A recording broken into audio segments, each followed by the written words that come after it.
जिल्ह्यात अवैध धंदे आणि अंमली पदार्थांच्या विरोधात रत्नागिरी पोलिसांनी मिशन फिनिक्स ही विशेष मोहीम तीव्र केली आहे। या मोहिमेअंतर्गत गेल्या 24 तासात 2 वेगवेगळ्या कारवायांमध्ये रत्नागिरी शहर पोलीस आणि स्थानिक गुन्हे अन्वेषण शाखेने गांजा तसेच प्रतिबंधित पान मसाला आणि गुटख्याची चोरटी वाहतूक पकडली असून सुमारे 7 लाख रुपयांचा मुद्देमाल जप्त केला आहे।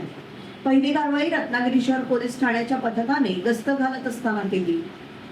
शहरातील हद्दीत संशयितरित्या जाणाऱ्या एका चारचाकी वाहनाची तपासणी केली असता त्यामध्ये प्रतिबंधित पान मसाला आणि गुटख्याची अवैध वाहतूक होत असल्याचं समोर आलंय।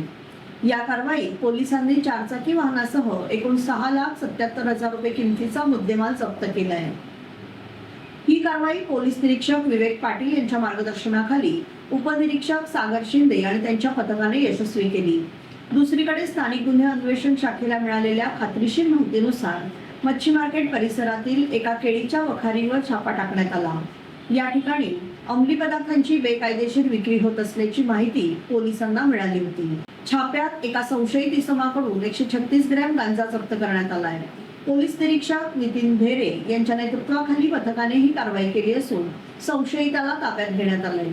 या दोन्ही धडक कारवाया पोलीस अधीक्षक नितीन बगाटे आणि अप्पर पोलीस अधीक्षक बी महामुनी यांच्या मार्गदर्शनाखाली पार पडल्या।